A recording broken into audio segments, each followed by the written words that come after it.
I'm about to reveal the exact step-by-step process to build a $20,000 per month online coaching business, because the online coaching industry is exploding right now. But here's the problem. Most coaches are delivering terrible results and spreading misinformation, which means there's massive opportunity for people that know what they're actually doing. Instead of falling for the same bullshit myths that keep coaches broke, I figured out what actually works. I started with zero, and now I've made over $500,000 in less than a year, using the exact same methods I'm about to show you. Here's the truth. Most coaches fail because they're following outdated strategies from 2019. They're copying what they see other coaches doing, and they're wondering why they can't break 5K a month. But I'm about to show you exactly what is working right now. This isn't going to be some BS YouTube video that's all surface level information. This is literally the complete blueprint to make a $20,000 a month business. We're going to cover everything: getting more leads through social media, converting followers into paying clients, delivering results that get raving fans, and scaling without burning out. If you're serious about building a real coaching business, not just posting a workout or a shirtless photo and just hoping for the best, then lock in for the next 30 minutes, because this is the exact blueprint I wish I had when I started. The biggest mistake people make when they're starting the fitness space. Now, when people first think about making money in the fitness space, they first think, oh, I'm gonna be a fitness trainer. You know, the person that's counting every single rep in the gym for you, fixing your form and making sure you just don't hurt yourself. While this is a great start for most people, it's not the best path forward, and it's definitely not the most lucrative. So if you're thinking about being a fitness trainer, or you already are a fitness trainer looking to scale, here's why online coaching absolutely destroys traditional training. First, the money. As a trainer, you get paid per hour, maybe $20, $100 if you're really good at it, or in an expensive area. As an online fitness coach, you get paid for your expertise and your results, $1,000 to $5,000 per client for transformation programs. Second, your impact. As a fitness trainer, you're helping one person at a time for 1 hour. As an online fitness coach, you can help 10, 20, 30, 50 even, all simultaneously while getting unbelievable results. Third, your freedom. As a fitness trainer, you have to physically be at the gym or at someone's place at very specific times. As an online fitness coach, you can work anywhere you want: your home, the beach in Bali, or a coffee shop in Paris. Fourth, your ceiling. As a fitness trainer, you're limited by the hours in the day. Even at $100 an hour for 40-hour weeks, you're capped at $200,000 a year. As an online fitness coach, there's virtually no ceiling. I know coaches that are making over $1 million a month because they're not trading their time for money. Some of them are hard to get a hold of because they're in a different country, a different state. It doesn't matter. They're traveling the world and working and transforming people's lives for a living. And you're not just getting 1 or 2 transformations. You're getting thousands and thousands. The impact you can make is so much greater. So why bottleneck yourself with your own time when you can build systems to help millions? Now here's the problem. 95% of people who try to build an online coaching business fail within the first year. Not because online coaching doesn't work, but because they don't know how to build it properly. The biggest issue, they don't know how to actually get clients online. That's exactly what this system solves. So let me show you what actually works. How to get clients online. In less than a year, I grew my Instagram from 0 followers to well over 200,000 followers. And I've used it to scale my online fitness coaching to $50,000 a month consistently. Now, before you think, oh, I need to have 200,000 followers to do that, you don't. I've seen coaches with 5,000 followers that are highly engaged making 20K per month. While I'm not even exaggerating, I've seen millions of followers struggle to get 5K a month. Those big influencers that you think are making the big bucks, yeah, they're struggling. Here's the exact organic content strategy that works for me and hundreds of other successful coaches. The key is understanding not all content is created equal. You need what I call the funnel strategy, a strategic mix of content that brings people down a funnel that every single viewer will turn into a paying customer. Layer 1, top of funnel. This is to get new people to your page, new eyes looking at you. This is the content that gets you discovered and people just on the page in general on your profile. This doesn't even have to directly relate to your niche. For example, this month I got over 1 million views and I got 6 paying customers from a video that I'm talking about Leo Skepi and how big of a fan I am of his content. The whole strategy is they see my content, they go to my profile, they're enjoying the content, and then they're scrolling, they go, oh, this guy's a good online fitness coach. I wonder what else he posts. I wonder what other knowledge he has, and now they're in my funnel. Layer 2 is the middle of funnel content. This is for the people that are aware of you, but they're not sure if they want to hire you as a coach yet. This builds trust and sees you as an authority figure. There's gonna be talking about subjects that will help them in their situation. Talk about losing fat, nutrition, women that want to get their hourglass shape, build that booty, reactionary content. You see content that's misinformation, you correct it. Things along those lines. Now the third layer is bottom of the funnel content. This is for the people that are ready to invest, but need that extra little push to make them choose you over everyone else. Proof of concept. Proof of concept, meaning your transformation or your client transformations, replying to their direct comment, answering their exact issue. People want to be spoken to. They want to feel like you're fixing their exact issue and that's your expertise. They want to know, hey, I have this issue, they can fix it. Now this content might get even 10 likes, but those are 10 clients. Don't look at the view count, don't look at the like count. This content is purely for nurture. We do top of funnel, bottom of funnel content. They're going down this pipeline. So everyone that goes to your page, they'll eventually see this video video and they will be a paying customer. Stop looking at views, stop looking at likes. It's about nurturing them correctly. You could have 10 followers and 10 likes, and if they want to buy from you and you're charging a 5K package, that is $50,000. Start thinking in those metrics. Stop thinking, oh, you want to go viral and get likes and stuff. Now, within each part of the funnel, I use 3 specific type of content that absolutely crush it. First, reaction content. This is where I react to other fitness content, agreeing with the right thing, calling out the wrong thing, and positioning myself as voice of reason. You know why this works? I am automatically putting myself in an authority role. I'm reacting to content and correcting it. People see me as an expert because I'm correcting other coaches and other people just spreading misinformation, or I'm congratulating them. This content performs incredibly well because people love drama and controversy, but more importantly, it establishes me as an expert. Second, educational content. This is where I break down complex subjects into simple, actionable advice. I'm not just telling people what to do. I'm teaching the science behind why things work, debunking myths, and giving them actual information that they can use right now. Third, personal storytelling. This is where I share my journey from pilot to coach, my transformation challenges, and the behind the scenes of building my business. People don't just buy coaching, they buy into the person behind it. That's why top of funnel content doesn't have to be educational. People want to see you. They want to see your personality. They want to buy you. They want to buy time with you. They can buy any program on earth, but in reality, they're buying you. For example, I made a video saying I like to have frozen blueberries with protein, just a protein shake within it. You know how many times I have been DM'd and mentioned on their story saying, I'm trying this, or, oh, at the store, look at the blueberries, they're sold out. He must have been here. Things like that. Things people can attach to. If you have a weird, quirky thing, people see that and they want to relate to it. You're human. You're not making yourself this robotic chat GPT out there. And some of the best creators making the most money barely make fitness content. It is so much top of funnel content that they're getting so many eyes on them, and people are just obsessed with them that they just have to buy their coaching. They want to be attached to you so damn bad as a friend. Anyone can be a glorified calculator just for calories and macros. Not everyone can be authentic, and not everyone can be liked universally. That's a skill. From day one, I have been posting 3 to 5 times a day, sometimes even 8 times a day. Do you guys know that top creators are putting out over 400 pieces of content a month across platforms? There's no such thing as posting too much. How would someone know about your coaching if you don't post? They can't just spawn. They don't just magically land on your page and go, oh, I'm gonna buy his coaching. We don't live in a fairy tale. There's billions of videos on a daily basis getting posted. How do you guys stand out compared to the rest? Oh, I don't want to market my coaching. Well, you're gonna stay broke, because how are they gonna know about your offer if you don't talk about it? Oh, I don't want to be a salesman. It's your job. You're helping people. They're on your page for a reason. If you're talking about coaching, they're probably into fitness or want that results that you offer. So lead them down that path. And the craziest thing is the average IQ of someone that is consuming content on social media is reading at a 6th grade level. Tell them to do things. You know how crazy it was when I said follow for more? That increased my conversion by almost 100x. Just simply at the end of the video, only about 30% of people finish the video. That 30% need to be told what to do. Hey, subscribe. Hey, like the video. Hey, follow along for the journey. Those things have a massive impact. Oh, it feels corny. They don't see it as corny. Stop looking through a lens of a creator and look at the lens of a consumer. In all my videos, I say DM me ready or comment the word ready. I am constantly getting leads and asking for leads. Every piece of content, if you go to your page, every single video of mine has DM me ready or comment the word coach. And I've never been told I over market my offer. And if you use a comment the word this, that increases the engagement. I've seen posts that have 3,000 likes in 6,000 comments. You know how much that increases the retention? If you reply to that comment, you just doubled the view count because you comment to that person. So they go back to the video and they go, oh wow, he commented. That's so special. And the video is playing again. You just doubled the engagement. Now here's where most coaches mess up. They get great at creating content and building an audience, but they have no idea how to turn those followers into clients. That's where the sales process comes in. Turn your followers into dollars. So having followers is great. Getting a bunch of views is fun, but what does it all matter if you're not making any money? So let me show you my exact sales process. Nowadays, I have appointment setters, I have a team of closers, I have a head of operations, but before all that, still working to a 50K month, I was replying to every single DM. I was sending the DMs from the comments. I didn't learn about ManyChat, and I had a setting script that pre-qualified these people if they were a good lead or not, if they were financially qualified, if they're in the right age range, and if they were even the client I wanted to coach. This is extremely important. If you don't have a good setting process, you don't know who you're talking to. They could be calling just to prank you. They could be calling because they just want to talk to you. If you're not setting the guideline that this is a paid call, meaning they're going to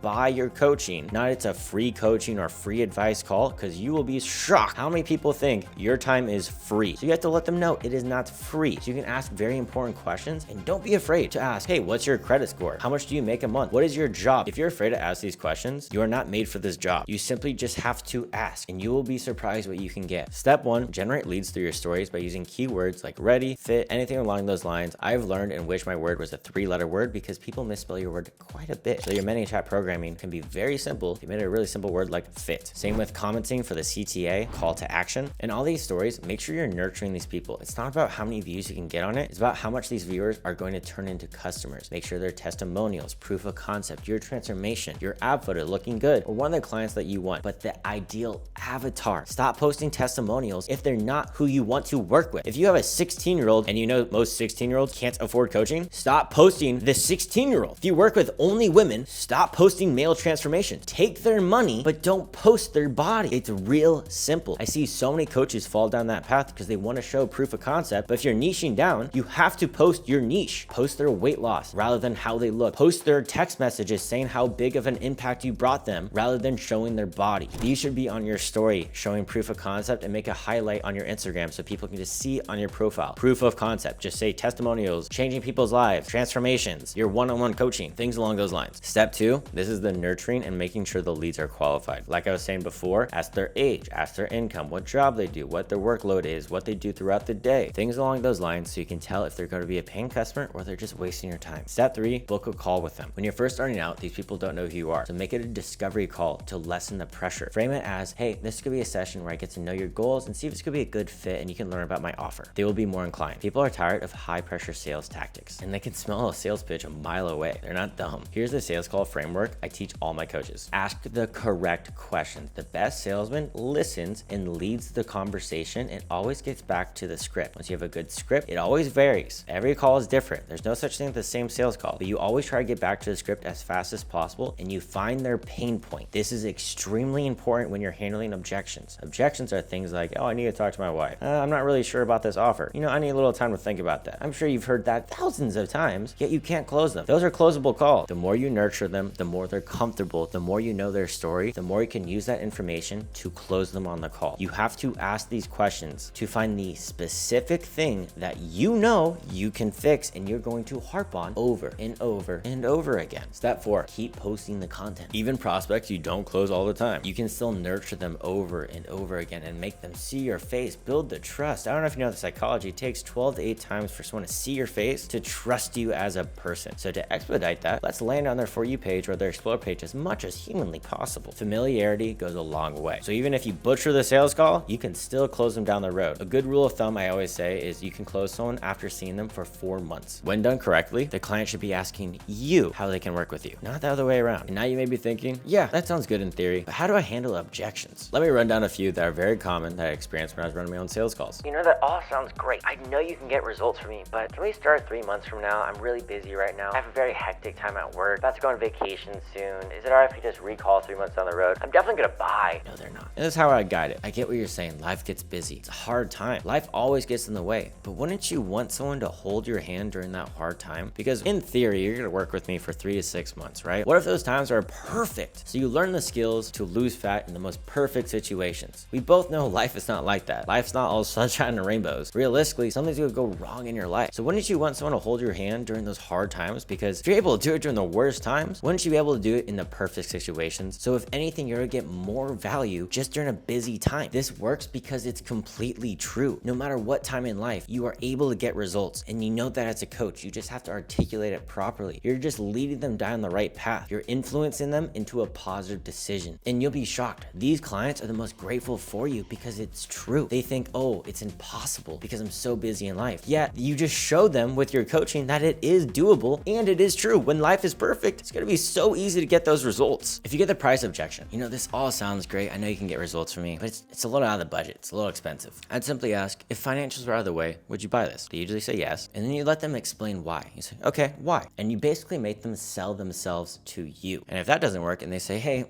Sam down the road is half the price. And you say, yeah, I completely understand that. But what I do with my offer is I work long-term results that are sustainable for you with your exact issue. So yeah, you can go down the road and get half the price, but you're also gonna get half the results. There's gonna be more of an anti-sale approach. For the wife objection, there's a lot of ways you can handle this because sales, no call is the same, and you really have to understand the situation. But if I had to give you the bare bones sales 101, I would say number 1, send them a video before the call or a text before the call saying, hey, if your spouse is in your financial decision making, bring them on the call so they can understand the value of my offer. And if they still don't bring them and use the spouse objection, which is annoying, I'd simply say, hey, how do you feel about my coaching? Usually they speak very highly of the coaching because it's a direct conflict, one-on-one. People usually submit to conflict. Once they say all those things, I would say, hey, did you speak to your spouse about my coaching before this call? Did you fill them in about your goals? If they say yes, you'd say, hey, how did they feel about it? All those things. Usually it'd be like, hey, they would support my goals, and you can sell them there. If that doesn't work, I'd simply ask for the dynamic in the relationship. If they don't have the credit card and they don't have really any influence in decision, you'll see if it's a smoking mirror or not, meaning that's not the actual objection. They're just saying that because they're afraid to say, oh, it's the finance or the other objections that you can handle really well. And if it's a man on the call, I love to challenge the ego. Men have ego, so I'd say, hey, do they have your credit card? Do they hold everything? Do they make every single financial decision? Or is it your card and your money? You challenging their ego usually makes them say, it's my money. And by that point, I would say, okay, if it's your money, why don't you invest into yourself? So right there. But sadly, if she does carry the credit card or is very heavily inclined in the decision making, you simply might just have to lose the sale there. I've been scammed before. I've hired a coach and it just didn't work out. I would ask a bunch of questions, understanding what happened. Was it the offer? How'd the coaching go? Was it a meal plan? How did they coach you? How did they respond when you're off plan? Ask if they actually followed it. If they didn't actually follow it, it wasn't the plan itself. Just get a really good understanding of why it didn't work out. And then I would ask, why did they book a call with me though, after they got scammed? And then this is flipping the roles again. They're selling themselves on you. Say, oh, what video specifically brought you to the call? What specific thing about my content or my specific problem solving that you thought I could fix? And this continues them selling themselves on you. And that's the best salesman. You get them to sell themselves to you. And they quite literally are talking themselves out of that objection. Here's the cool thing. If you follow my content strategy and you do it correctly, you should have already handled most of the objection through your content. So by the time they hop on the call, they're pretty much ready to buy. All right, so now you have leads flowing in consistently. You're booking sales calls and people are actually saying yes and paying you. But getting clients is only half the battle. The real challenge is delivering transformations at scale without burning out. So how do you structure your coaching program that guarantees results while building a scalable business? The coaching playbook. Let me break down the exact systems I use to get incredible results with my clients while building a sustainable business. So I do a 4-month guarantee package with my high ticket sales. And I send a video after asking specific questions so the onboarding process is more simplified and quick. Asking what happened in the past, a bunch of personal information. Have you ever had a coach before? What works for you? What hasn't worked for you in the past? All these things along those lines. And I don't do meal plans. A lot of coaches have to spend tons of time doing meal plans. I personally think it's doing a disservice for your clients, but if you want to, you can. It's just very time consuming and they're not learning the why on how to become their own coach after so they can sustain the results. A lot of people that get meal plans know this meal plan makes them lose weight. They know this meal plan makes them get abs. They know this meal plan gets results. Right when they fall off that meal plan, they lose the results. So that's not how I do my coaching because I think it's a disservice to them. But the way I do my coaching also provides more time because we're teaching the skills for every single meal. So I have them send their meals every single day and we correct it. So they do chicken and rice. I would say, hey, have some quinoa, I'll give you more fiber. Hey, you should have some chicken thigh rather than chicken breast, get more omega fats because you're low on your omega fats throughout the day. Things along those lines. Also, sending the food every single day is an accountability and it makes them text you. A lot of clients, you'd be shocked. You can sell them a $3,000 package, and they still won't text you. It's quite crazy. So when you're first starting out, you need to get those testimonials. So an accountability thing, making it so, oh, they're actually eating the food. They're actually sending the food. It's impossible to lie about it because it'll be crazy to make a meal, send a picture to you, and then eat something else. And if they're tracking it properly, you can see if they're doing something wrong. In my situation, I had a client that was tracking a full ribeye as 200 calories, and we weren't losing any weight until I said, hey, can you send me your food in a day? And she tracked a ribeye as 200 calories. That's crazy. And it's nothing against them. They're trying to learn fitness. So don't be hard on them. And don't make them feel bad. By no means don't laugh at that situation. Just help them out. So there's accountability and daily check-ins. And the rest is up to you. I'm not gonna tell you exactly how to do my coaching because it should be your coaching. I'll teach you how to scale it better, make it more automated, make it so you can have more clients at a time, but I'll never tell you how to coach your clients specifically because that's your domain and that's your fitness knowledge. I'm not gonna give you a PT certification because that's not my domain. Social media and business. I know so many different coaches that operate at way different levels because this is just the bare bones what I do with my clients. I do spend a lot of time with my clients, but I do get results and this is a passion of mine. I'm in the trenches with you guys and I absolutely love it. It's my passion, so I'll never lose that offer. And I don't want to give the whole enchilada away because influencing you to coach like me would be doing those clients a disservice because it's in my voice, my tone, and what I think works. I know one guy that does group calls once a week with all 200 of his clients that are paying high ticket coaching. All just do one weekly call. That's it. And it works for them and they love it. So don't do exactly what I'm doing. I'm just giving you some idea of what I do. It's not even close to what I do with all my clients. Now, once you have a structured program that delivers results, you'll realize there's a ceiling to how much you can grow. Even with group coaching, you'll be limited with personal time and energy. And at this point, you're wearing basically 10 different hats, all doing it yourself. You're setting them, you're closing them, you're posting the content, you're working with clients. You never want that quality to go down. You never do. Your coaching always stays the same no matter how high you go. Because once you lose the quality, you'll lose your clients and you'll get a bad reputation, which we don't teach. So scaling your business. The difference between a side hustle and a real business comes down to systems. So I'll give you the systems that have streamlined my businesses. Who and when to hire so you can work on the most important tasks and finding additional revenue sources. You better get ManyChat so you can automate some of the DM setting process. But the big thing is building a team and learning who and when to hire them. You should never think of hiring anyone unless you're making 5 to 10K at a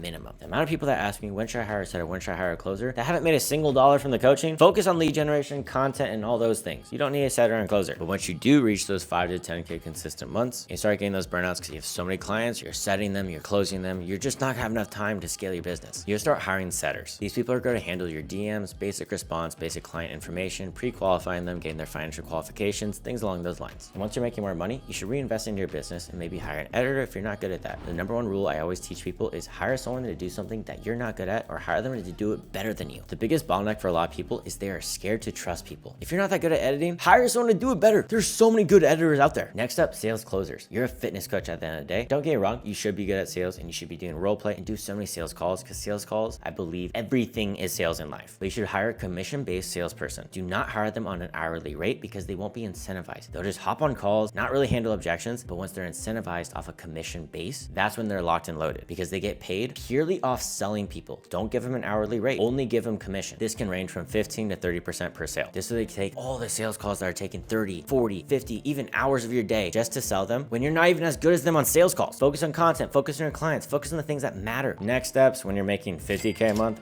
that's another video. Don't want to overload you guys with that. I can promise you the biggest issue you will ever get is lead generation, because you can have the worst systems on earth. If you're not getting a single lead, they are not going through the system. If you have the worst system ever and you have thousands of leads, you're still closing people because they want to work with you so damn bad. Content first, marketing first. The best marketer and the best salesman get the most clients, not the best coach. People get that all wrong. If they're not seeing your face and you're not closing them, you'll have 0 clients. You could be the best coach on this earth. If you can't close them, and if they're not seeing your content and they don't know about your coaching offer, you're going to have zilch. Versus the guy that could be a drifter telling them that protein's bad for them, fats are bad for them. You know that you know more than them. Market that. Be better than them at content. They're the kings of content. That's where they're making millions of dollars, and they can close their clients, or they have the best damn sales team on earth. The real power of scaling isn't handling your clients. It's creating multiple ways to get paid. Once you have your systems in place and you're just getting an absurd amount of leads, you can add additional revenues, workout templates, meal prep guides, mini courses, and these are going to sell while you sleep. $50 packages, $30 packages, $300 packages. And this is going to allow you to sell higher ticket for your coaching. You can sell $5,000 packages. My business partner just sold an $8,000 package. And once you get the followers, you can do affiliate marketing. You can get sponsored by those dream brands. You have loyal customers. You have loyal clients that you've changed their life through your content with the free information that you provided. So you can get commission 10 to 30% from brands. You can also do sponsored posts. But then again, I will say, build your empire, don't build someone else's. If it's passive income, that's great. If it's taking your leads away from you or your clients away from you, don't do it. Your business first. That extra stuff is when you're already so damn successful, you can go into other avenues. Master these scaling strategies and you'll have a business that truly gives you freedom and multiple 6-figure income. But here's the reality. Most people watch this video, get excited, and do absolutely nothing with this information. But a small percentage of you will implement everything I've shown you and see some results. But you'll still hit roadblocks, make costly mistakes, and waste months of figuring things out on your own. Because building a successful coaching business isn't just about following some steps on a YouTube video. There's countless decisions to make. How to handle difficult clients, what to do when your content stops performing, how to create contracts that protect you legally, how to reinvest your money, how to do this, how to do that. It's a complex process that can take years of trial and error before you start seeing substantial, consistent results. You have 2 options. Spend the next 2 to 3 years learning through expensive mistakes, trying to piece information from random YouTube videos and courses that contradict each other, or you can work with someone that's built exactly what you want. Someone who's gone from 0 followers to over 200,000 followers in less than a year, over 100,000 followers in less than 6 months without even showing my body, made over $500,000 in less than a year in coaching revenue. And I've helped hundreds of other coaches do the same. And someone who is still in the trenches running their program every single day. No BS, no outdated strategies, just the exact systems I teach in Empire Blueprint, where I personally help coaches break through consistently through $10,000+ months. If you're serious about building a real coaching business and you want to skip the painful trial and error, click the first link in the description to learn more about working with me directly. I'll see you in there.